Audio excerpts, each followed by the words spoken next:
chats, je suis contente de vous retrouver aujourd'hui. On va parler d'une romance et donc ça va être une saga. Je vous en parle tout de suite, comme d'habitude. N'oubliez pas de vous abonner à ma chaîne, de cliquer sur la petite cloche pour avoir les notifications et pourquoi pas de me laisser un petit pouce si vous avez aimé celle-ci. Alors je vais vous parler donc du livre de Anna Charlotte qui s'appelle For Moscow with Love. Alors oui, je suis désolée, mon anglais est very bad. Donc c'est le tome 1, Un passé retrouvé chez So Romance. Alors c'est un livre qui fait exactement, alors je vous dis ça tout de suite parce que je n'ai pas regardé, 342 pages. Alors ce livre est parti avec moi à Séville. Alors je l'ai lu dans l'avion, à l'aller, et bien sûr j'ai continué pendant tout mon séjour. Pour le retour, il était largement fini, j'étais passée à autre chose. D'ailleurs, je vous avais fait la vidéo, c'était sur le livre Tendre Trésor. Je vous remets le lien dans la description. Et donc, je l'avais dévoré. Alors, j'ai trouvé ça un peu bizarre parce que, voilà, c'est une histoire qui va se passer à Moscou. Je vous donne tout de suite l'anecdote, comme ça c'est fait. Et en fait, c'est arrivé pendant justement tout ce qui se passe en fait avec la Russie et l'Ukraine. Alors j'ai trouvé ça un peu bizarre parce que dans ce livre, il y a un dictateur, enfin oui c'est ça, carrément un dictateur qui en fait est prêt à tout pour le pouvoir. Enfin voilà, je ne sais pas si vous comprenez le rapprochement que je fais entre ce qui se passe et ce livre. Mais je trouve ça dingue qu'un homme est prêt vraiment, vraiment à tout pour garder le pouvoir. Enfin, c'est hallucinant.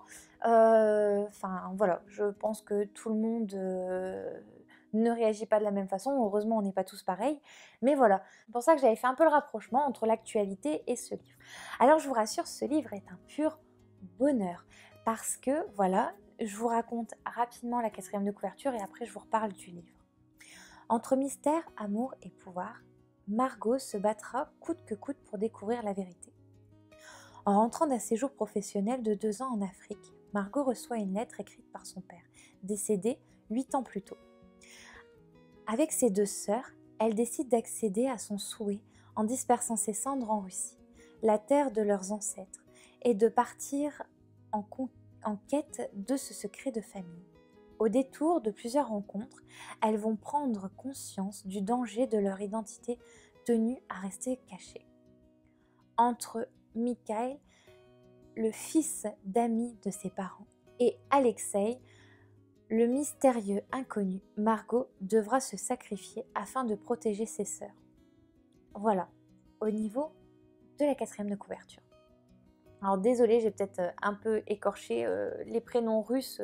Je suis pas très forte dans tout ça. J'avoue que je regarde rarement tout ce qui vient de Russie, etc.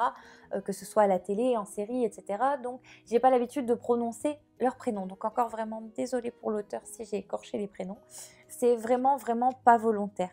Donc voilà au niveau de celui-ci. Donc en fait Margot, pour tout vous résumer, elle rentre de son séjour en Afrique, elle découvre une lettre et son père lui demande d'aller disperser ses cendres en Russie. Déjà, elle se demande pourquoi en Russie, qu'est-ce qui se passe, et elle se rend compte qu'en fait, c'est ses ancêtres qui sont là-bas. Elle va en parler à ses sœurs et en fait, déjà, elle trouve ça bizarre que sa mère aussi, même au décès de son père, ne lui ait rien dit. Donc, elle en veut un peu à sa mère. Vous allez voir que sa mère, c'est un personnage très bizarre. Et donc, voilà. Donc, elle décide, en fait, de prendre les billets, d'être prête à partir et dire à leur mère, voilà, c'est bon, on est parti, allez, salut, à la prochaine. C'est exactement ce qui va se passer pour pas laisser le temps à leur mère de dire non, partez pas, c'est dangereux, voilà. Il va y avoir aussi des histoires un peu bizarres avec un personnage qui est très possessif, qui veut absolument s'approprier Margot. Vous allez voir que sa mère, elle a fait des choses pas très catholiques, hein, assez moches en fait. Et c'est même honteux pour une mère d'avoir fait ça. Enfin bref, vous allez comprendre en lisant ce livre. Moi, ça m'a bouleversée. Je me suis dit, même si ça reste un livre, j'avoue que quand je suis dans mes lectures, je suis vraiment à fond dedans, quoi. Je m'imagine et tout, je me dis, waouh, comment on peut faire ça? Même si je sais que ça reste de la science-fiction, je sais que dans certains pays, ce genre de choses se font. Donc voilà, c'est pour ça que je me dis, en remettant toujours les choses dans leur contexte, comment c'est possible? Comment on arrive à faire ça? Voilà un petit peu pour l'histoire. Les sœurs sont vraiment adorables. Elles sont 3 caractères différentes, mais elles sont quand même assez soudées. C'est une belle famille, juste je parle de ces 3 sœurs. Je ne parle pas de la mère, je la laisse un peu de côté, vous allez comprendre pourquoi en lisant ce livre, mais les 3 sœurs sont vraiment soudées. C'est un livre qui fait du bien parce que c'est une romance. Alors oui, il y a des péripéties, il y a des rebondissements, il y a des choses qui ne se passent pas forcément bien, mais vous allez voir que voilà, il y a des belles choses, il y a un peu un condensé des deux. C'est un peu ce que j'adore, les ascenseurs émotionnels, c'est-à-dire qu'il va y avoir d'un coup un drame et hop, une belle histoire, et un drame et une belle histoire, et voilà. Et c'est ça qui permet aussi de rendre la lecture captivante, que quelque chose qui est 100% positif, c'est un peu longué, c'est un peu, on se dit, ouais ok, l'auteur est dans le monde des bisounours, c'est bien, mais même quand on regarde les téléfilms de Noël et ce genre de choses, il y a des choses, des fois, qui se passent mal, pour que justement, il puisse y avoir ce rebondissement, et puis que tout se passe bien. Alors, à la fin de ce livre, on reste sur un « bah oui, mais qu'est-ce qui se passe ?» Donc voilà, quand on a fini le tome 1, on est pressé d'ouvrir le tome 2. Et voilà, c'est aussi le principe d'une saga, c'est-à-dire qu'on attend toujours la suite. Que si le tome 1 il s'arrête et qu'on ne donne pas envie d'aller vers le tome 2, de découvrir ce qui se passe et pourquoi et comment, et ben dans ces cas-là, il n'y a pas vraiment l'intérêt de faire des sagas. Et c'est ça des fois que je peux reprocher et que j'aime pas toujours dans les sagas, c'est qu'il y a certains livres, voilà, on pourrait s'arrêter au tome 1, on a une fin.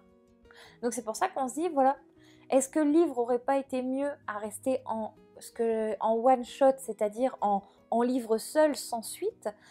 Est-ce qu'il fallait vraiment qu'il y ait une suite? Voilà. Mais là, dans ce livre-là, on a cette chute, hop, et on arrive et on se dit, mince, il se passe quoi? On veut la suite en fait, c'est pas juste. Donc voilà, c'est vraiment chouette, c'est une très très belle écriture. Il y a, je vais vous dire au niveau des chapitres, comme ça vous allez tout savoir. Il y a 35 chapitres, plus encore l'épilogue. C'est très très bien écrit, c'est super fluide. Je suis encore une fois très contente d'avoir découvert cette auteure. Elle est super sympa. N'hésitez pas, surtout quand vous lisez des auteurs comme ça, d'aller aussi leur faire des fois leur retour, leur dire tout simplement votre ressenti pour que eux puissent savoir voilà, ce que leur livre procure aussi au lecteur. C'est très très sympa. En même temps, voilà, c'est juste ce petit voilà, j'ai trouvé ça bizarre de lire ce livre en même temps que ce qui se passait avec l'actualité. Je me suis dit, waouh, c'est la première fois que ça m'arrive de lire un livre. En plus, sur la Russie, j'ai jamais rien lu sur la Russie. Je ne sais pas vraiment à quoi ça ressemble. J'ai été vite fait regarder sur Internet les monuments en Russie. Mais sinon, voilà, je ne connaissais pas vraiment ce pays, à part, je connaissais comme tout le monde le nom du dictateur de là-bas. Mais ça s'arrêtait là. Donc là, j'ai été contente de découvrir aussi la ville, de découvrir aussi certaines coutumes, etc. Enfin, je vous laisse découvrir tout ça dans le livre. C'est très passionnant. Et ce qui est aussi intéressant, c'est justement cette histoire de famille avec des secrets. Elle nous dévoile un tout petit morceau de temps en temps de cette histoire. C'est un peu comme un puzzle qu'on est occupé de former avec elle pour avoir le fin mot de l'histoire. Donc à la fin du tome 1, on a, je pense, pour ma part, j'ai l'impression d'avoir eu tous les secrets de cette famille. Maintenant, pourquoi pas avoir des surprises dans le tome 2? Ça serait vraiment génial et j'en suis sûre que j'en aurai, puisque de toute façon, là pour l'instant, on ne sait pas ce qui va se passer par la suite. Voilà les petits chats, en tout cas j'espère que la vidéo vous a plu. Comme d'habitude, je vous laisse mes réseaux dans la description si vous souhaitez me contacter, que ce soit Instagram, Facebook, il n'y a pas de souci, je réponds à toutes vos questions. Voilà les petits chats, je vous donne rendez-vous mercredi pour une vidéo jeunesse. À très très vite, bisous!